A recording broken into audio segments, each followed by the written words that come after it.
கேரளாவுக்கு வெளியே ஒரு சபரிமலை இருப்பது உங்களுக்கு எத்தனை பேருக்கு தெரியும்? அப்படி கேரளாவுக்கு வெளியே இருக்கும் ஒரு சபரிமலை மேலே தான் நான் இப்போ நிற்கிறேன். வணக்கம். இந்த இடம் பார்த்தீங்கன்னா மகாராஷ்டிரா மாநிலத்தில் பூனே மாவட்டத்தில் தேஹு ரோடு அப்படின்னு சொல்லப்படுகின்ற இடத்துல இருக்கிற ஒரு அற்புதமான சபரி சாஸ்தா மலை என சொல்லப்படும் ஐயப்பனுடைய ஒரு கோவிலுங்க. இந்த மலை மேலே இருக்கிற கோவில் மகாராஷ்டிராவின் சபரிமலை என்று சொல்லப்படுது. அதனால தான் நான் இதை கேரளாவுக்கு வெளியே இருக்கும் ஒரு சபரிமலைன்னு சொன்னேன். கேரள மக்கள் மகாராஷ்டிராவில் வசிக்காத ஒரு மாவட்டமே இல்லைன்னு சொல்லலாம். அத்தனை பேருக்கும் ஒரு மிகப்பெரிய ஒரு மகாராஷ்டிராவில் இருக்கும் ஒரு சபரிமலை திருக்கோவில்னா இதோ இந்த ஐயப்பன் கோயில் தாங்க. நம்ம ஏன் இதை சபரிமலைன்னு சொல்கிறோன்னா, இந்த கோயில் ஒரு அழகான குன்றின் மேல் ரொம்ப ஒரு சூப்பரான அழகான லொக்கேஷனில் இருக்குங்க. அதனால தான் இதை எல்லோருமே மகாராஷ்டிராவின் சபரிமலைன்னு சொல்கிறாங்க. இந்த இடம் பார்த்திங்கன்னா மிலிட்ரி கண்டோன்மெண்ட்டுக்கு சொந்தமான ஒரு நிலங்க. ஆனால் அந்த காலத்தில் ஒரு சிறிய குன்றில் வெறும் ஐயப்பன் படத்தை ஒரு சின்ன ஒரு சன்னதியில் வச்சு ஆரம்பிக்கப்பட்ட அந்த கோவில் கிட்டத்தட்ட 46 வருடங்கள் கழித்து இன்றைக்கு ஒரு பிரம்மாண்டமான ஒரு கோவிலாக மகாராஷ்டிராவின் சபரிமலை என்று அழைக்கப்படும் ஒரு அற்புதமான கோவிலாக மாறியிருக்குங்க. இந்த கோவில் ஒரு வாரத்துக்கு முன்னால் நிறைய பேர் பார்த்திங்கன்னா மலையாள மக்கள் இந்த மலை மேலே ஏறி அங்கிருந்த சிறிய ஐயப்பன் சன்னதியில் ஐயப்பன் படத்திற்கு விளக்கு பூஜையெல்லாம் போடுவாங்க. மெல்ல மெல்ல கூட்டம் பெருகி இன்றைக்கி பல ஆயிரக்கணக்கான மக்கள் வாரந்தோறும் இந்த கோவிலுக்கு வராங்க. அது மட்டும் இல்லை, மலையாள மக்களின் பண்டிகை காலங்களில் இன்னுமே விசேஷம். அதுவும் பார்த்திங்கன்னா நமக்கு தமிழ்நாட்டில் சபரிமலை சீசன் வருதில்ல, அந்த டைமில் இங்குமே நிறைய பேர் இங்கே வீட்டில் இருக்கும் ஐயப்பனை வணங்கி செல்கிறாங்க. நம்ம புனேலேருந்து மும்பையை நோக்கி போகும்போது தேஹு ரோடு அப்படின்ட்டு ஒரு இடம் ரைட் சைடில் பிரிஞ்சு போகுங்க. அது மிலிட்ரி கண்டோன்மெண்ட் ஏரியா. அந்த இடத்துல தாண்டி போகும்போது அங்கே மெல்ல மெல்ல நமக்கு ஒரு குன்று தென்படும். அந்த குன்றின் வாசலிலேயே சுவாமி ஐயப்பன் டெம்பிள் அப்படின்ட்டு போர்டு போட்டிருக்குங்க. உள்ளே போனோம்னா கிட்டத்தட்ட ஒரு 500-600 அடிக்கு ஒரு அழகான மலைப்பாதை வளைந்து நெளிந்து மேலே போகுதுங்க. நம்ம காரில் அல்லது 2 வீலர் கூட ரொம்ப ஈஸியாக அந்த இடத்த அடையலாம். நான் பார்த்திங்கன்னா ஒரு ஆட்டோவை ஹையர் பண்ணி அந்த ஆட்டோவில் தான் ஏறிக்கிட்டு இருக்கேன். நல்ல ஒரு அற்புதமான வியூஸ் 2 பக்கமுங்க. பச்சை பசேல்னு ஒரு அழகான ஒரு ஃபாரஸ்ட் ஏரியா மாதிரி ஒரு பக்கம், இன்னொரு பக்கம் பார்த்திங்கன்னா பெரும் பள்ளத்தாக்குகள், அதில் கட்டப்பட்டுள்ள அழகழகான பிரம்மாண்டமான அப்பார்ட்மெண்ட் வீடுகள்.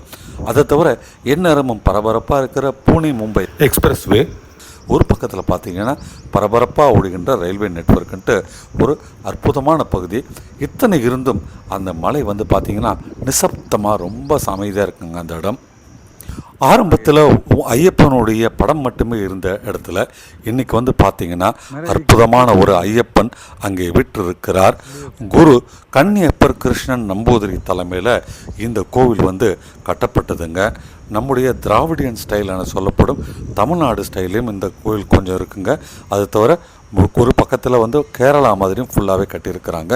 இரண்டுமே கலந்த ஒரு அமைப்பு தாங்க இந்த கோவிலில் இருக்குது. இந்த கோவிலில் முதல் கும்பாபிஷேகம் நடந்தது பார்த்திங்கன்னா 1993 பொங்கல் அன்னைக்குங்க. அன்றைக்கு தான் மூலவர் ஐயப்பனுக்கு பிரதிஷ்டை செய்யப்பட்டது. நான் வந்த நேரம் பார்த்திங்கன்னா காலையில் கிட்டத்தட்ட மணி 10:15ங்க. நான் உள்ளே நுழையும்போது ரொம்ப சைலண்ட்டாக இருந்ததுனால நட சாத்திட்டாங்களோன்னு நினச்சேங்க. அப்புறம் பார்த்திங்கன்னா அங்கே சின்னதாக ஒரு ஆஃபீஸ் இருந்தது. அவர்கிட்ட விசாரித்த போது 10:30 மணி வரைக்கும் கோவில் நட திறந்திருக்கும், 10:30 மணிக்கு ஒரு பூஜை இருக்குது, அது முடிஞ்ச உடனே கோவில் நட சாத்திடுவாங்க அப்படின்னு சொன்னாருங்க.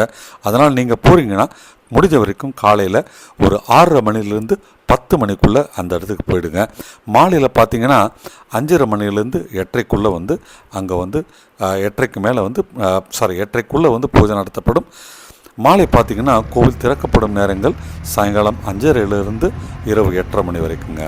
இந்த திருக்கோவிலில் மகா ஆரத்தி காலையில் 8 மணிக்கும் மாலையில் 6:30க்கும் தினந்தோறும் நடைபெறுகின்றது. நீங்கள் மும்பையில் இருந்தீங்கன்னா அப்படியே ஒரு நடை இந்த இடத்துக்கு வந்துட்டு போகலாங்க. புனே நகரத்துக்குள்ளே நுழையிறதுக்கு முன்னாலே இடது பக்கம் பார்த்தீங்கன்னா தேகரோடு வரும். அங்கே தாங்க இந்த அற்புதமான ஒரு கோவில் இருக்குது. இதற்கு அருகிலே பார்த்தீங்கன்னா கண்ணனுடைய ஒரு கோவிலும் இருக்குது. நம்ம அடுத்தது அங்கே தாங்க போக போகிறோம். அதுக்கு முன்னால் எனக்கு ரொம்ப பிடிச்ச வடா பாவ் என சொல்லப்படும் ஒரு அற்புதமான மகாராஷ்டிரன் உணவை நான் அப்படியே சாப்பிட்டுட்டு ஒரு டீயை குடிச்சிட்டு இதோ நான் இப்போது அந்த கிருஷ்ணர் கோயிலுக்கு போயிட்டுருக்கேன். எப்படி அந்த ஐயப்பன் மலை மலையாளிகளால் துவக்கி வைக்கப்பட்டதோ, இந்த கிருஷ்ணர் கோவிலும் பார்த்திங்கன்னா மலையாளிகளால் மட்டுமே நடத்தப்படுகின்றது. இது இருக்கிறவங்க பார்த்திங்கன்னா அதே தேக ரோடில் கொஞ்சம் தள்ளி போகணுங்க. தேகு ரோட்லேருந்து சில கிலோமீட்டர் தொலைவில் நிகடின்ட்டு ஒரு இடம் இருக்குங்க. அங்கே தாங்க இந்த ஸ்ரீ கிருஷ்ணர் கோவில் என்ற ஒரு அற்புதமான மலையாளிகளுக்கான ஒரு கிருஷ்ணர் கோவில் இருக்குங்க. எப்படி கேரள மக்களுக்கு குருவாயூர் என்பது ஒரு அற்புதமான கிருஷ்ணர் தலமாக விளங்குகின்றதோ, மகாராஷ்டிராவில் இருக்கும் மலையாளிகளுக்கு இந்த ஒரு கிருஷ்ணர் கோவில் தாங்க குருவாயூர்னு சொல்லுவோம். இந்த கோவிலுக்கென்று தனிப்பட்ட ஒரு கோசாலையே இருக்குதுன்னா பார்த்துங்க இந்த கோவில் எந்த அளவுக்கு பெருசுன்ட்டு. இந்த கோவில் நடை திறக்கும் நேரங்கள் காலை 5 மணி முதல் உச்சி வேலை 11:30 வரைக்குங்க. அது தவிர மாலை 5:30 இரவு 8:30 வரைக்குங்க. கோவில் எல்லாம் தரிசனம் பண்ணிவிட்டு எனக்கு இருந்த ஒரு பர்சனல் வேலையை முடிச்சுக்கிட்டு நான் இதோ பூனே ஏர்போர்ட்டுக்கு வந்துட்டேங்க. எனக்கு மாலை சென்னைக்கு ஃப்ளைட்டு. இதோ இந்த வீடியோவின் மூலம் உங்களுக்கு மகாராஷ்டிராவில் பூனே நகரத்தை ஒட்டி இருக்கிற அற்புதமான 2 மலையாளிகளின் கோவில்களை இது உங்களுக்கு கொண்டு வந்ததில் எனக்கு மிகவும் மகிழ்ச்சிங்க. மீண்டும் ஒரு அற்புதமான வீடியோவில் உங்களை சந்திக்கின்றேன். நன்றி, வணக்கம்.